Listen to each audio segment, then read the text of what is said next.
말씀은 열왕기하 20장 12절에서 21절입니다. 네, 큐티 본문 말씀 열왕기하 20장 12절에서 21절입니다. 네, 제가 한 구절, 여러분들이 한 구절 같이 교독하겠습니다. 그때에 발라단의 아들 바벨론의 왕 브로닥발라단이 히스기야가 병들었다 함을 듣고 편지와 예물을 그에게 보낸지라.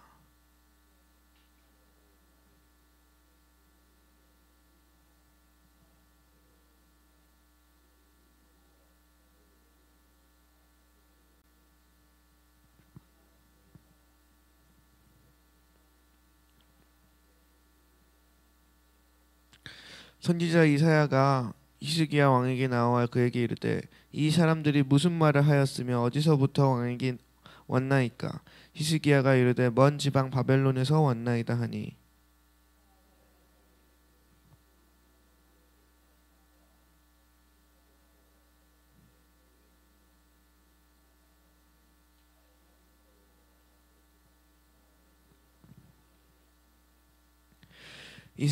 이사야가 히스기야에게 이르되 여호와의 말씀을 들으소서. 여호와의 말씀이 날이 이르니 왕궁의 모든 것과 왕의 조상들이 오늘까지 쌓아두던 것이 바벨론으로 옮긴 바 되고 하나도 남지 아니할 것이요.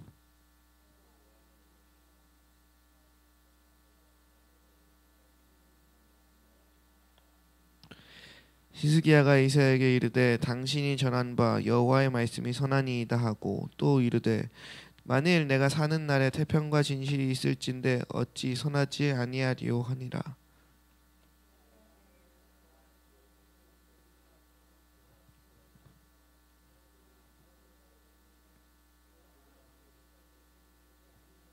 같이 읽겠습니다.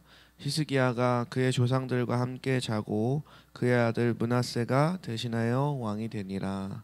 아멘, 아멘, 아멘.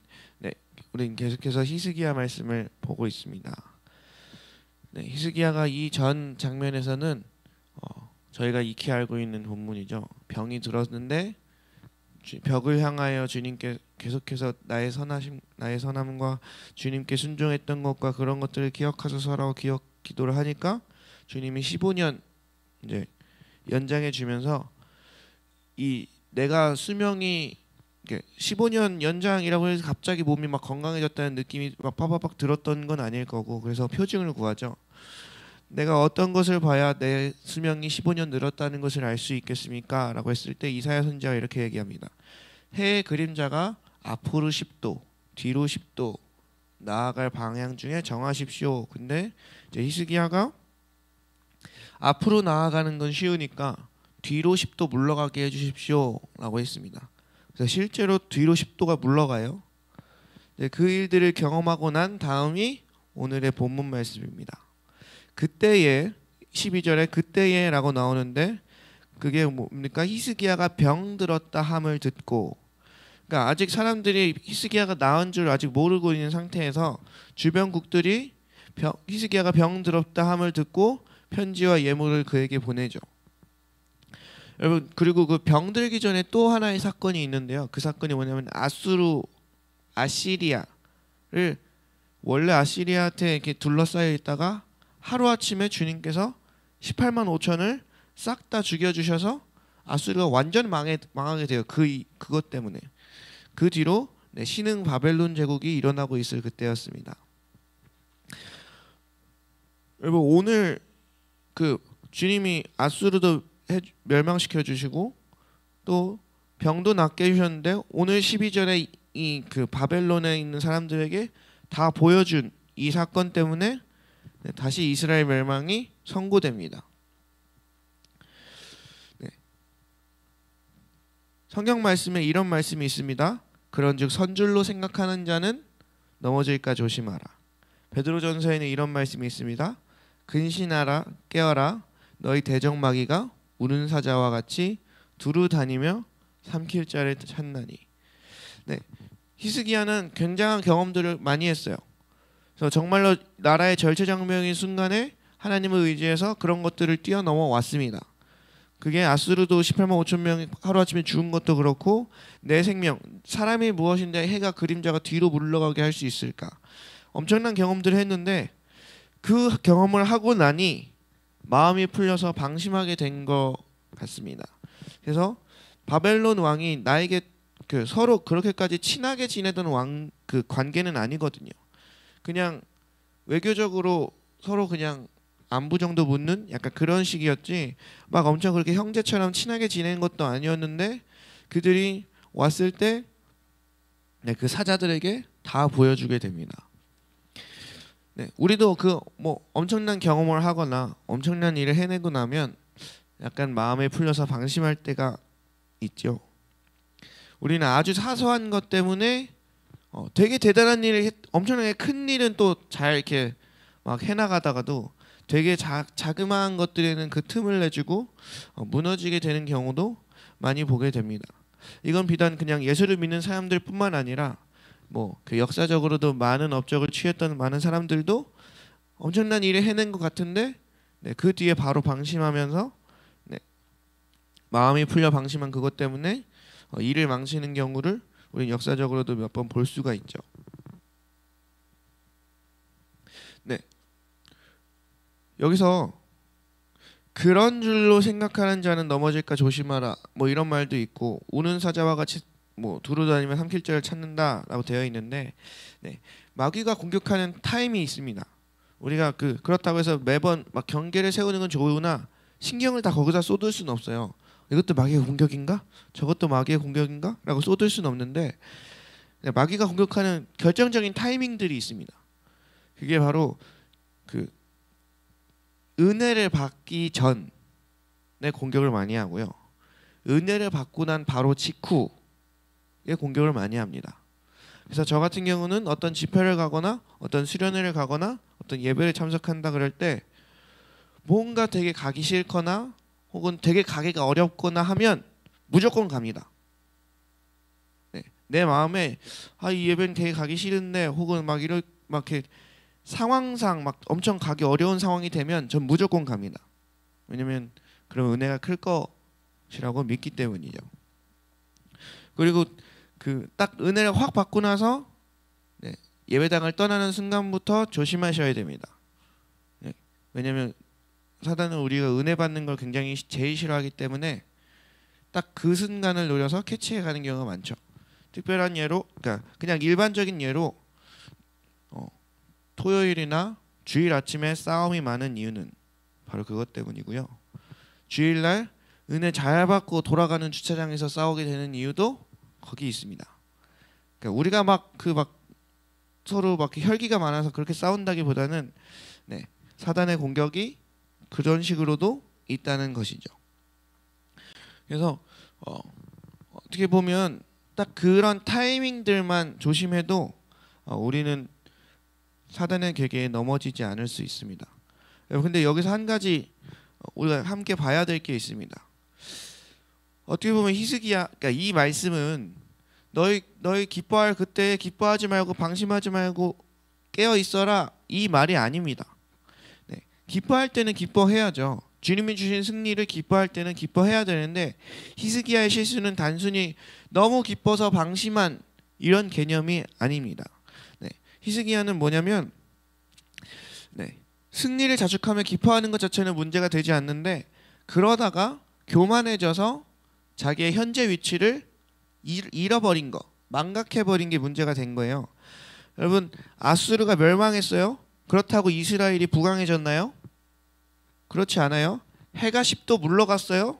그렇다고 해서 이스라엘의 군사력이 올라갔나요? 전혀 그렇지 않아요. 이스라엘은 여전히 세계 열강들 중에서 굉장히 조심해야 되고 외교적으로는 깨어 있어야 될 그런 나라였어요. 하나님이 대단한 일로 우리를 구원해 주시고 뭐 역사를 해주셨지만 그렇다고 해서 내 능력이 세지거나 내가 어떤 위치에 올라가는 게 아니었다는 거죠. 아수르를 물리친 것도 하나님이셨고 해를 10도나 물러가게 한 것도 하나님이셨는데 그 사건들을 겪으면서 저는 아마도 히스기야가 내가 기도해서 그렇게 됐다고 교만해지지 않았을까라고 생각을 합니다.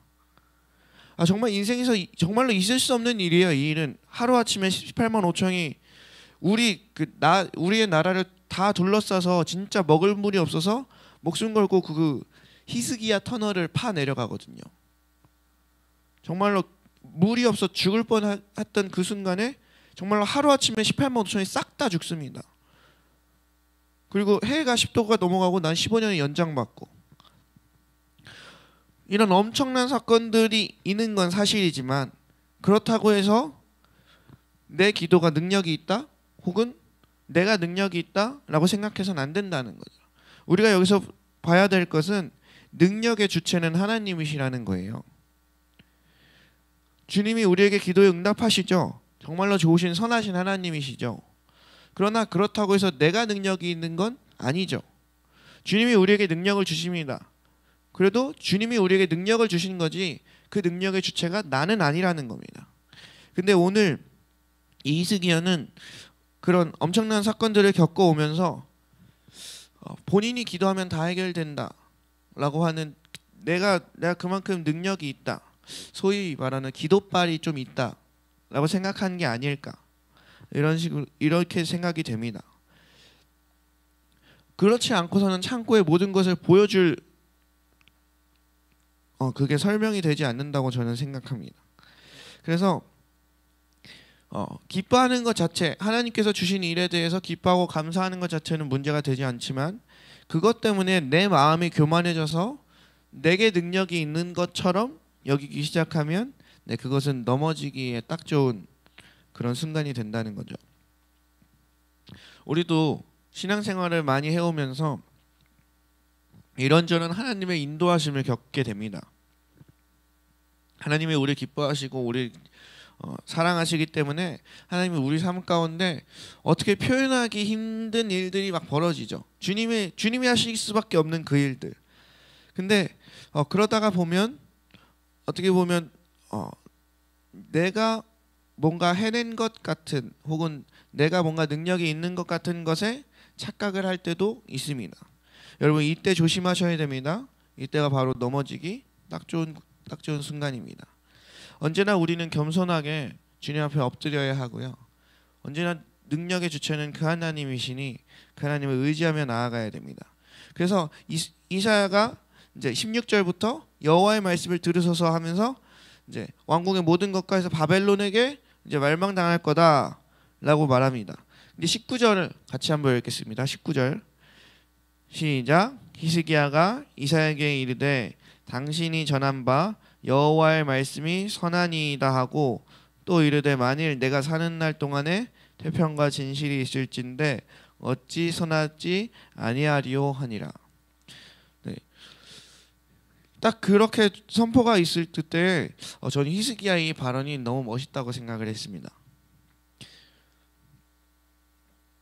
어떻게 보면 이제 당신이 그렇게 하셨으니 이제 바벨론에게 완전히 멸망당할 겁니다라고 했을 때, 또 뭐 이전처럼 하나님께 막 붙들려서 엄청 기도를 하던가, 아니면 이게 이 작은 실수가 뭐 그리 큰 실수라고 갑자기 이렇게 그러니까 거의 하루 아침이에요. 왜냐면 히스기야가 병들었다 함을 듣고 편지와 예물을 보내는 이런 시기니까 내가 병을 나은 지 얼마 그 해가 10도나 물러가는 그 일이 있은 지 얼마 안 되는 순간이에요.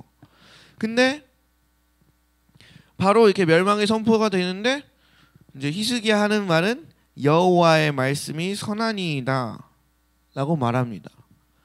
여러분 나에게 어떤 말씀을 하시더라도 주님은 선하시다는 것을 인정하십니까? 비록 그게 내가 심판을 받게 되고 비록 그게 나에게 어느 정도 고난이 허용되는 일이라고 할지라도 주님은 선하시다는 것을 인정하십니까? 네. 우리 주님은 100% 선하신 분이십니다. 만약에 주님께서 나에게 고난을 허락하신다라고 했을 때 그 고난에도 어떠한 이유가 있기 때문입니다. 그것들을 우리가 신뢰하며 나아가야 됩니다. 제가 26살 때, 25살 때쯤에 있었던 일입니다. 저는 어렸을 때부터 27살에 결혼해야지 라는 생각을 가지고 있었어요. 왜 그런지 모르겠어요. 그냥 막연히 27, 28때쯤엔 결혼해야지 라고 생각을 하고 있었어요. 그리고 계속 그것들을 위해서 기도를 했죠. 그러면서 제가 결혼을 30살에 했는데 결혼을 25살 때쯤에 주님께 이렇게 기도하기 시작했어요. 뭐냐면 주님, 제가 27살에 결혼을 해야 되는데 그럼 이때쯤이면 내 짝이 나타나야 되지 않겠습니까? 주님, 도대체 내 짝은 어디 있길래 제가 그래도 한 2년 정도는 연애하고 주님 사귀어야 될 것 결혼을 해야 될 것 같은데 주님, 제 짝이 어디 있습니까? 라고 막 기도를 했어요. 저는 그렇게 막 빡세게 막 고집 피우면서 기도한 것 같지 않았거든요. 근데 그때 주님께 좀 혼이 났습니다. 뭐 어떤 응답을 받았었냐면 주님이 이렇게 말씀하셨었어요. 야, 너 그 기도 그만해라. 네가 결혼하는 그걸 너보다 내가 더 많이 생각하고 있다. 한 명의 남자가 하나님께 훈련돼서 준비되고 한 명의 여자가 하나님께 훈련되고 준비돼서 이렇게 어떻게 하면 그들을 좋게 만나고 이렇게 매칭시켜 줄까에 대한 그 행복한 고민을 내가 다 하고 있는데 왜 네가 난리냐? 라고 하면서 저는 굉장히 혼이 났습니다. 그러면서 내가 어련히 다 알아서 해줄 걸 초치지 말라고 이런 식으로 주님께서 응답을 주셔가지고 네, 죄송합니다 라고 회개를 했죠. 여러분, 우리가 생각하는 것보다 우리 주님은 우리를 더 사랑하시고 우리 주님은 우리의 삶 구석구석에 더 관심이 많으십니다. 우리 이 19절에 히스기야가 여호와의 말씀이 선하니이다 이렇게 고백할 수 있었던 것도 그 사실을 알고 있었기 때문일 것입니다.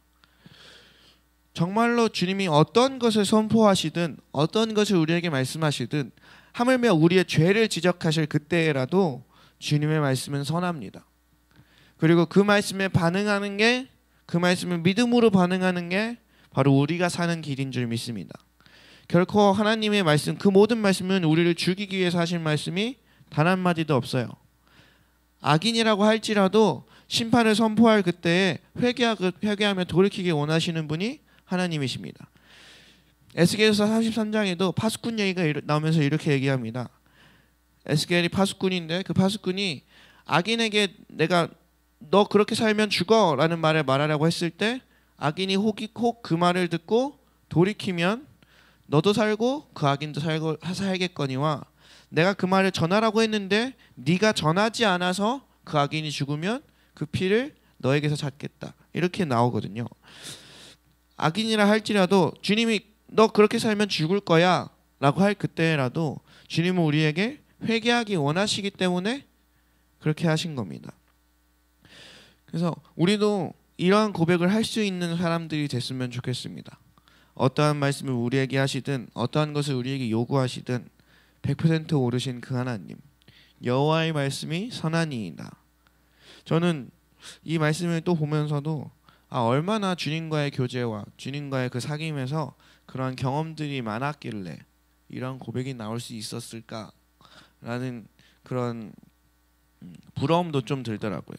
왜냐하면 내가 사는 날 동안에 태평과 진실이 있을진데 어찌 선하지 아니하리요라고 하거든요. 그러니까 그만큼 내 인생 사는 날 동안에 주님이 태평과 진실로 역사하신 그게 엄청 많았다는 뜻이잖아요. 그래서 나도 이러한 경험이 많은 진짜 하나님과의 그런 사귐과 하나님과의 그런 교제가 훨씬 더 많은 그런 사람이 됐으면 좋겠다 이런 생각을 하게 됐습니다. 말씀을 정리하겠습니다. 능력의 주체는 하나님이십니다. 우리가 기도를 하고 주님이 응답하시지만 내가 능력이 있는 게 아닙니다. 그러니까 믿음으로 내가 기도하면 해결된다라고 믿는 건 좋으나 거기 안에는 겸손함이 있어야 합니다. 나는 능력이 없으나 능력이 많으신 그분을 의지하는 그 겸손함이 우리 안에서 사라지지 않기를 주님의 이름으로 축복합니다. 그래서 주님의 능력이 계속해서 내게 머물게 하는 그 키포인트는 바로 겸손함입니다. 우리가 하나님의 일들을 그 엄청난 하나님의 일들을 경험했을 그때 마음이 높아지지 않고 늘 겸손함으로 주님 앞에서 주님의 말씀이 선하다는 것을 늘 인정하며 그 말씀 앞에 엎드릴 수 있는 사람들이 됐으면 좋겠습니다. 우리 시간 다 같이 제가 기도하겠습니다. 하나님 아버지 감사합니다. 주님 오늘 이 히스기야의 말씀을 통하여서 우리의 마음이 높아지지 않는 것을 배웠습니다. 하나님의 그 엄청난 일을 했을 그때에 그 하나님의 일들을 자신의 능력으로 한 것이라, 자신의 기도로 된 것이라, 그렇게 자신의 입장을 잃어버리고 마음이 교만해져서 또다시 바벨론에게 틈을 내어주는 히스기야의 모습들을 보면서 우리는 어떠한 순간에도 그 어떤 기쁜 그 순간에도 그 겸손함을 놓치지 않는 사람들이 되기로 주님 그렇게 배웠습니다. 또한 어떠한 주님이 나에게 어떠한 말씀을 하시든지 간에 여호와의 선하심을 늘 100% 인정하며 그 태평과 진실함이 우리 가운데 가득할 것을 믿으며 늘 우리에게 주권자 되시고 그 선하신 주님의 그 놀라우신 뜻을 우리가 인정하며 나아가기를 소망합니다. 오늘 이 시간 가운데 이렇게 알려주셨사오니 우리로 하여금 마음이 높아지지 않게 하시고 늘 겸손함으로 주님을 엎드릴 그때에 주님 역사하여 주시옵시고 주님이 우리의 하나님이신 것을 나타내 주시옵소서. 감사합니다. 살아계신 예수님의 이름으로 기도드렸습니다. 우리 이 시간